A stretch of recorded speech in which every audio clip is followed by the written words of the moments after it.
Assalamualaikum warahmatullahi wabarakatuh. Good morning everyone. How are you? I hope everyone is in good condition. First of all, let us praise and give thanks to Allah Subhanahu wa Taala who has given us blessing.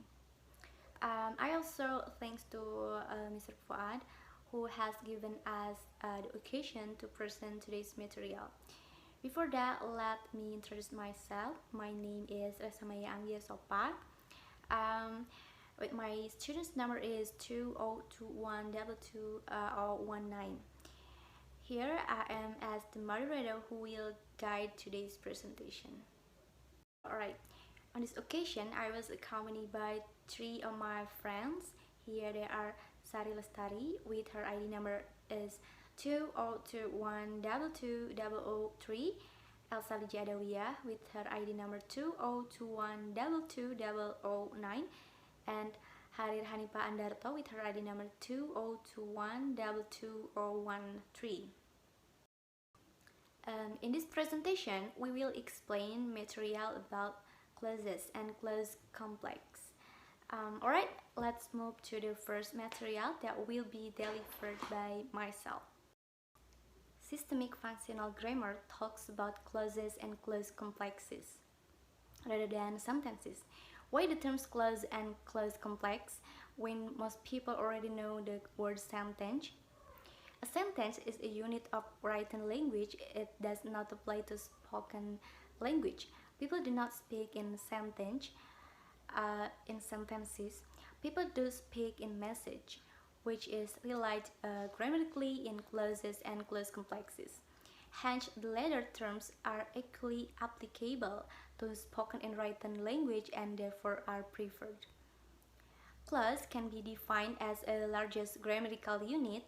A clause is a group of words that contains a subject and a verb that have a relationship. And a clause complex is defined as a grammatical construction consisting of two or more simplex clauses logically connected.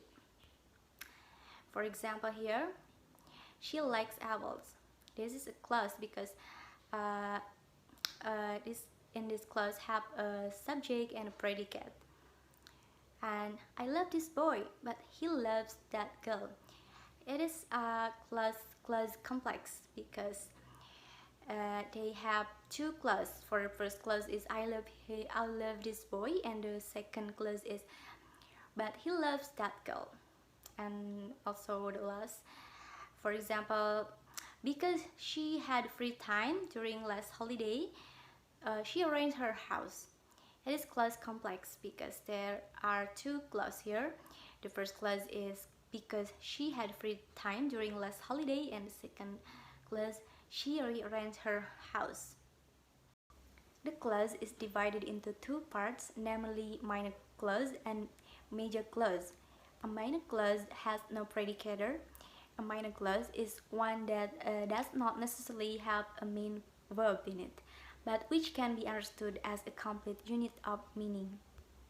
While major clause is a clause that can form a complete sentence standing alone, having a subject and a predicate. The principal types of minor clause are address or vocative, greeting, and exclamation. Names that are being addressed directly are said to be in the vocative case. I mean, nama-nama yang disapa secara langsung dikatakan berada dalam kasus vokatif. Jadi ketika seseorang diajak bicara secara langsung, namanya harus dipisahkan dengan koma. For example, here Ronda, sweetie cakes, or David, come here, like that. And the second type is greeting. This is what we often use in everyday, like hi, how are you, good day, like that. And the last, exclamation. An exclamation is a sound or word that is spoken suddenly, loudly, or emphatically, and that express excitement, admiration, shock, or anger. Jadi exclamation itu suara atau kata yang diucapkan secara tiba-tiba yang mengungkapkan atau mengekspresikan kegembiraan, kekaguman atau keterkejutan atau bahkan kemarahan. And the example of major clause here they are: John invited the Wilsons to the party but they didn't come.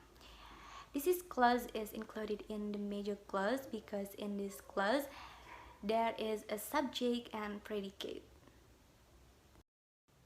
The major clause is divided into two parts, namely independent clause and dependent clause.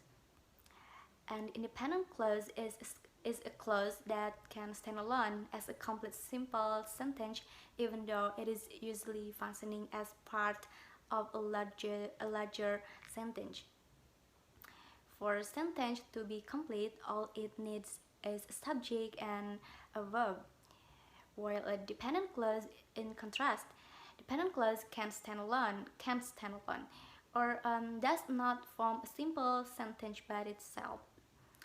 Dependent clause, also called a subordinate clause, it is connected to the main clause of a sentence by a sentence conjunction such as that or when, like that. For example here, the house was surprised when we arrived early to the party.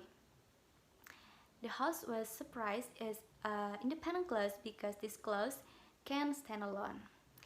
But the clause when we arrived early to the party, it is dependent clause because this clause can't stand alone. Alright, for the next material will be delivered by Harir, Hanifah, Andarto. Alright, let's move to the next material. Harir, time's yours.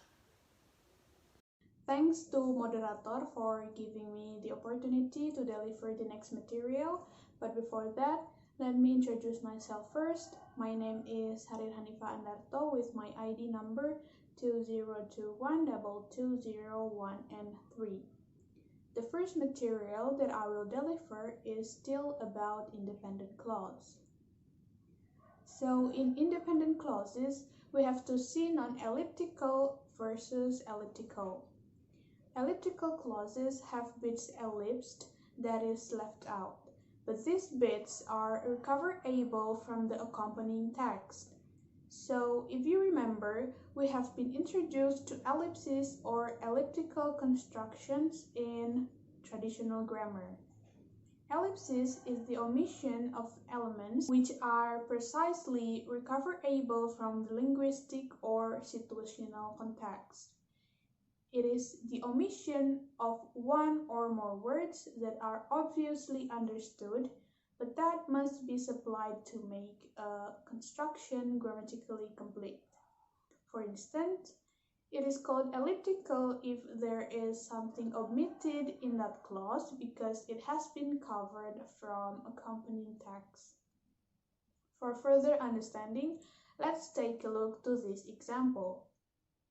As you can see in the left, it is non-elliptical and in the right is the elliptical. Let's focus on the elliptical one. Look at the first question. Who is the best man? That is non-elliptical and the answer for that question is Michael Jones. Michael Jones here is elliptical because the complete clause can be Michael Jones is the best man. But is the best man here, which is marked by the red color, is omitted because it has been covered from the accompanying text.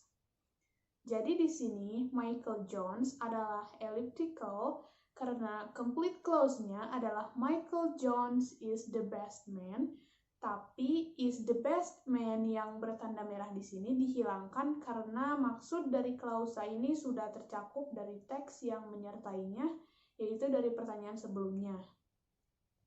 So in this example, we know that Michael Jones is the best man, not the captain of the local cricket team, because is the best man is recoverable from the accompanying text. Same as the next example, are they having a reception is non-elliptical And the answer, yes, is elliptical because the clause they are having reception is omitted. And the last example, Joanne's mother began to cry is non-elliptical, and then the clause and was handed by Hanky is elliptical because the word she is omitted. Next, we are going to talk about major dependent clause. A major dependent clause must either be initiated by a subordinating relator, a relator WH word, or relative word that. Subordinating relator is like since, if, although, and because. For example, as he had thought. Then, a relator WH word is like who, which, when, and the example is which made John rather indignant. Relative word that, you can say the example is that he was doing them a favor. Or, the verbal group functioning as the predicator of the dependent clause must be in one of the following forms, that is, to infinitive or verb ing. Jadi selain ketiga hal yang tadi, major dependent clause juga bisa ditandai oleh kelompok verbal yang berfungsi sebagai predicator di dependent clause dan harus dalam salah satu bentuk di antara to infinitive atau verb ing. Untuk lebih jelasnya bisa dilihat dalam contoh berikut. As you can see in the left, it is independent, and in the right is dependent. Let's focus on dependent one. I've been marked with underline. The first and the second dependent clauses itu ditandai oleh kelompok verbal yang berfungsi sebagai predicator dalam bentuk to infinitive, yaitu to get dan to keep. Sedangkan the third and the fourth clauses ditandai oleh bentuk verb ing, yaitu cooking dan hiding. Next is about embedded versus non-embedded in major dependent clauses.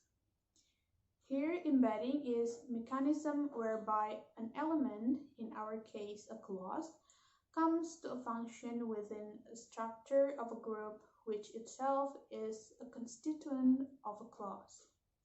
Look at this example. The first is non-embedded. It's my own invention to keep sandwiches in. And the second is embedded. I needed something to keep the sandwiches in. In the first example, to keep sandwiches in is not embedded. Instead, it is a dependent clause, one which adds a kind of afterthought. In the second, to keep sandwiches in is embedded and therefore does not function as a dependent clause in its own right, but rather acts more like a word qualifying or modifying the meaning of something. The second example, the non-embedded one, is the prisoner who hid in a thicket escaped. And the embedded one is the prisoner who hid in a thicket escaped, but his accomplice was recaptured. Here, the second example, the first who hid in a thicket is not embedded. It is a dependent clause which adds more information about the event under discussion. There are two pieces of information in this clause. The first is the prisoner escaped and said prisoner hid in a thicket. In the second clause, who hid in a thicket is embedded. This embedded bit serves to define which prisoner it was who hid in the thicket to distinguish the prisoner from some other. In this example, there are also two pieces of information, that is, the prisoner who hid in a thicket escaped and his accomplice was captured. There are also the characteristic functions of an embedded elements are as qualifier in a nominal group, and then as the head of a nominal group or nominalization, and as qualifier in an adverbial group.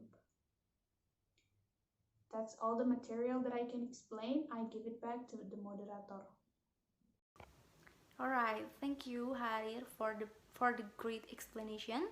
For the next material will be delivered by Sari Lestari.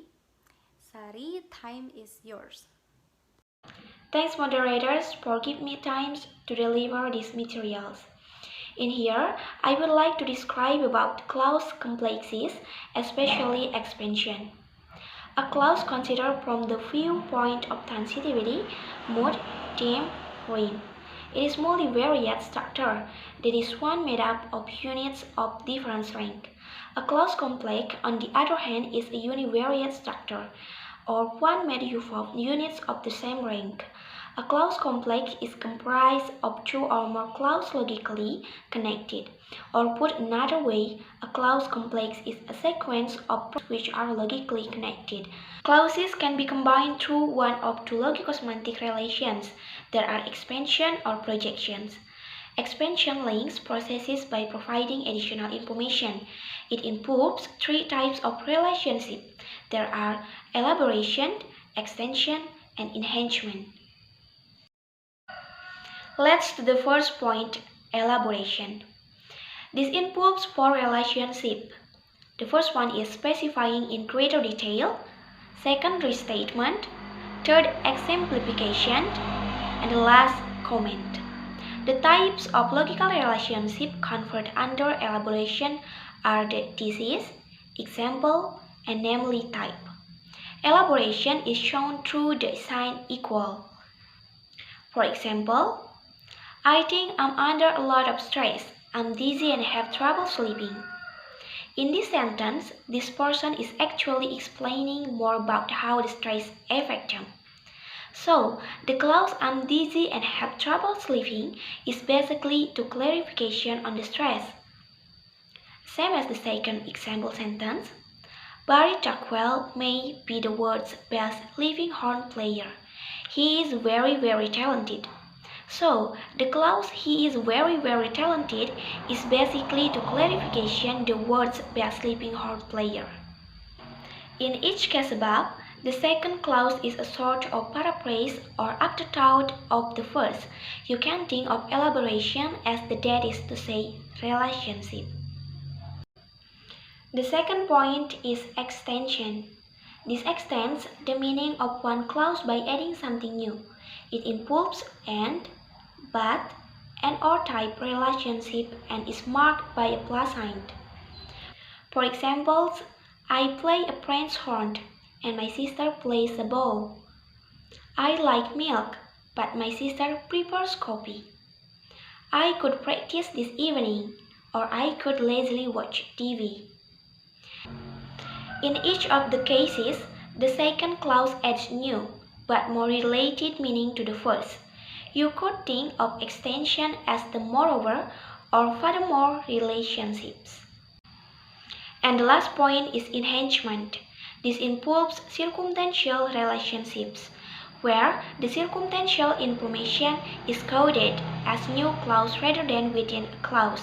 This can be temporal, conditional, causal, concessive, spatial, or manner. It is marked through a multiplication sign. For example, I went to rehearsal after I lectured all day. It is temporal. You don't have time to practice if you teach both day and night. It is causative. We didn't have rehearsal on Monday because it was a public holiday. It is causal. We had rehearsal on Monday, although it was public holiday. It is concessive. We rehearsed at Carden Park High School, where we always rehearse. It is spatial. I'm developing a more pleasing sound by changing my embouchure. It is manner. So, enhancement are the topping or the accessories, which will explain you more about the issue.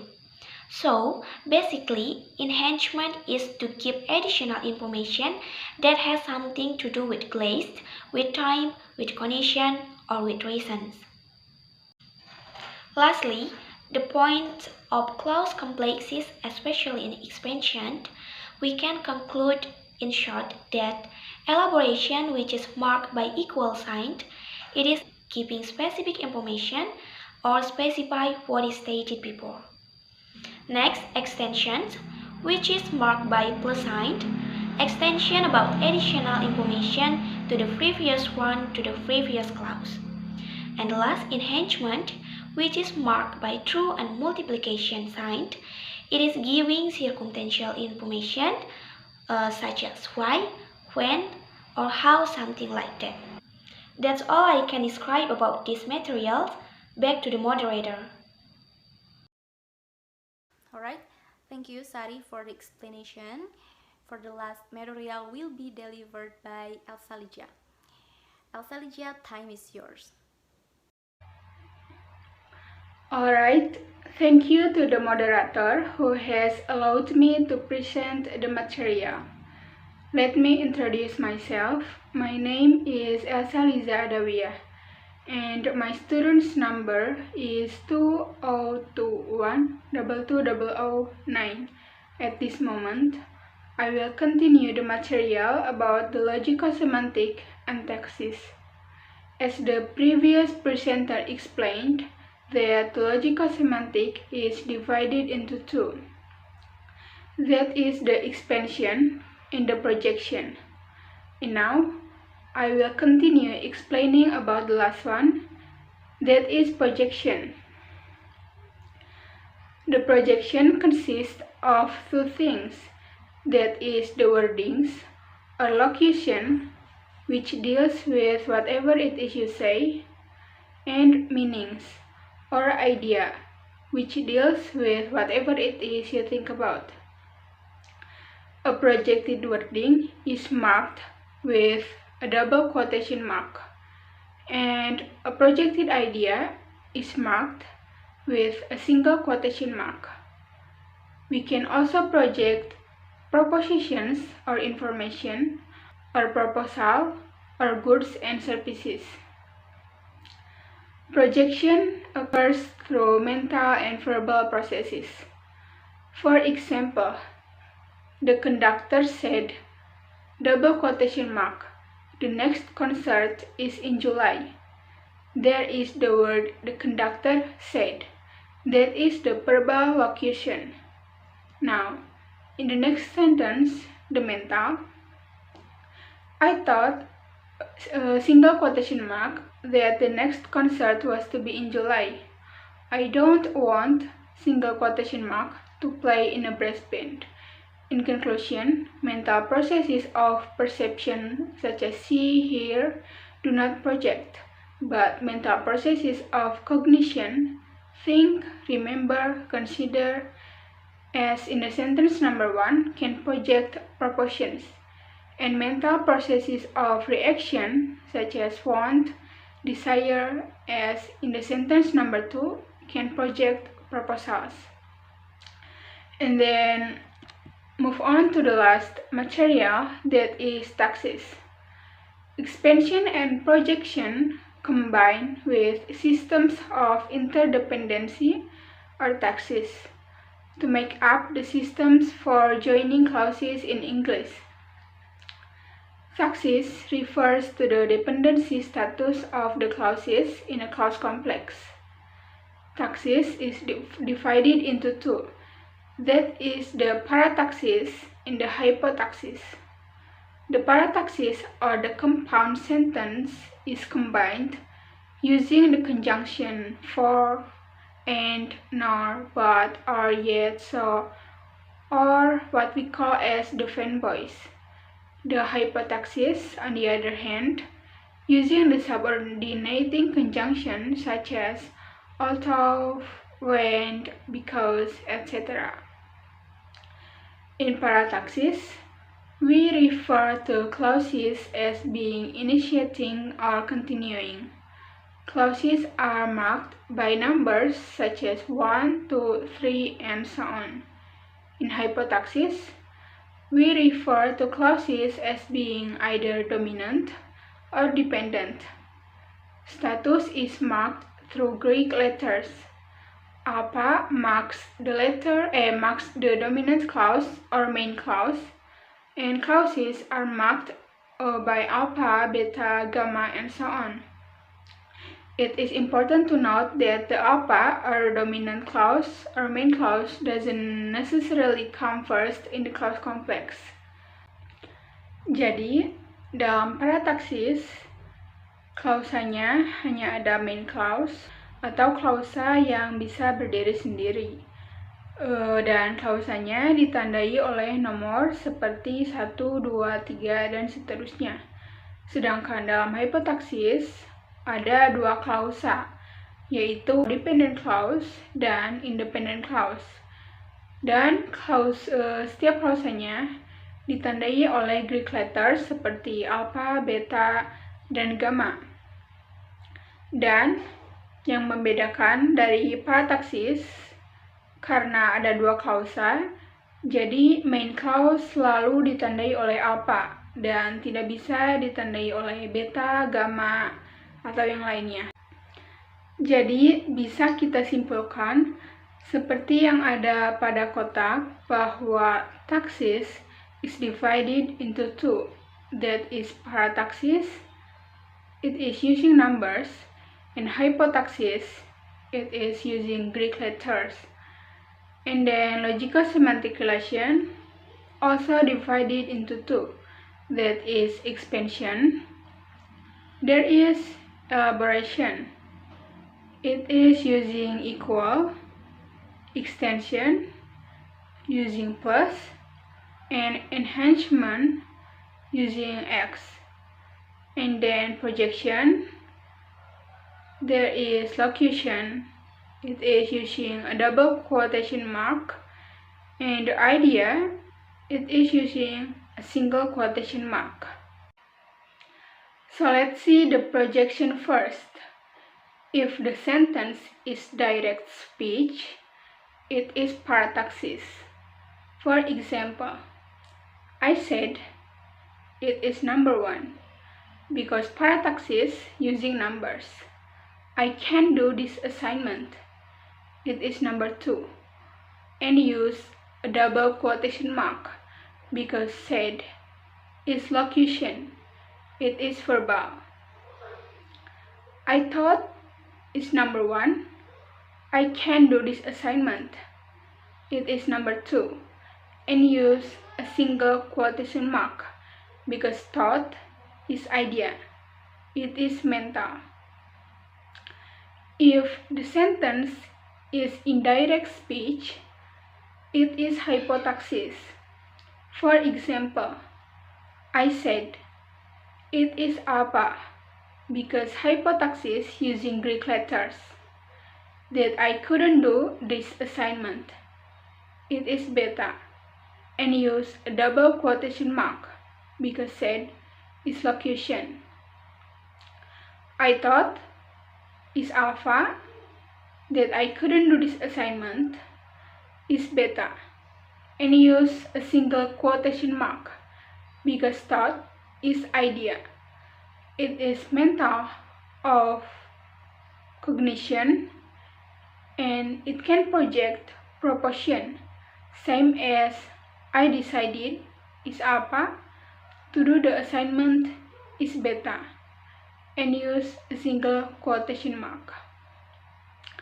I don't want is alpha, to do the assignment is beta, and use a single quotation mark, because want is idea, it is mental of reaction, and it can project proposal. In relationship of expansion, both the taksis and the logico-semantic relationship can be identified through the marker which joins the clauses. Atau dalam expansion, baik dalam taksis dan the logico-semantic relationship, dapat diidentifikasi melalui penanda atau conjunction yang menghubungkan klausa. For example, we can identify elaborating in parataksis through the marker, that is to say, in other words, For example, for instance, etc. in hypotactic and switch. And we can identify extending in parataxis through the marker and but not only but also etc. In hypotaxis there are whereas, while, instead, etc. We can identify enhancing in parataxis through the marker so, then, for, thus, etc. In hypotaxis there are as, while, when, where, etc. For expansion, let's see this example. If there are two main clauses or independent clauses in the sentence or more, it is parataxis. For example, in elaboration, I tidied up my messy desk. It is number 1. It needed it. It is number 2. And use equal because it is elaboration. For extension, I tidied up my messy desk. It is number 1. And finished revising a paper. It is number 2 and use plus because it is extension. For enhancement, I tidied up my messy desk. It is number 1. So I have somewhere to write again. It is number 2 and use X. The 3 sentences, there are no dependent clause. It contains 2 main clauses for each sentence, so it is parataxis. For hypotaxis, basically there are 2 types of clause, that is independent clause and dependent clause. Let's see the example. For elaboration, I tidied up my messy desk. It is alpha because I tidied up my messy desk is the main clause, which took the better part of the morning. It is beta because it is not the main clause, it's dependent clause, and use equal because it's elaboration. For extension, I tidied up my messy desk is alpha, whereas desk prepared lecture notes is beta and use plus. Or in hypotaxis, if we switch the sentence, for example, whereas desk prepared lecture notes, it is beta because it is dependent clause. It's not alpha because alpha use just for the main clause. And before the beta, we use plus. I tidied up my messy desk is alpha because that is the main clause.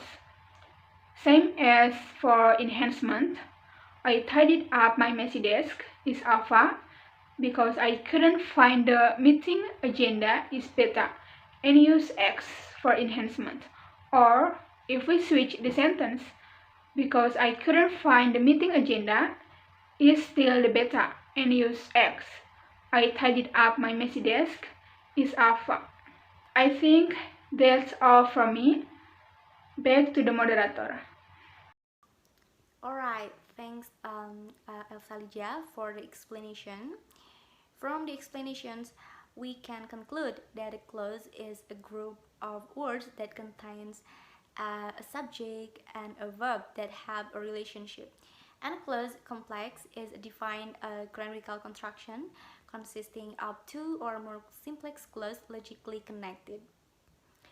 Clause is divided into 2 parts, namely minor clause and major clause. A minor clause is a clause that has no predicator, where the major clause is a clause that can form a complete clause, a complete sentence standing alone, having a subject and predicate. The major clause is divided into 2 parts, namely independent clause and dependent clause. An independent clause is a clause that can stand alone as a complete simple sentence. An dependent clause is a clause that can't stand alone. Independent clause is divided into two parts, namely non-elliptical and elliptical. And also dependent clause is divided into two parts, namely embedded and non-embedded. While clause complexes divided into two parts, namely logico-semantic relation and taxes. Logico-semantic relation is divided into two parts, namely projection and expansion. Projection links clause by having one process projected through another, either by coding reporter. It is divided into two types, that is meanings or ideas, and wordings or locations. While expansion links process by providing additional information. It involves three types of relationship, that is elaboration, extension, and enhancement. And the last is taxes. Taxes divided into two parts, namely parataxis and hypotaxis. Alright, that's all that we can explain. Sorry if there are mistakes or if there is an explanation that is not understood. Thanks for your attention. Wassalamualaikum warahmatullahi wabarakatuh.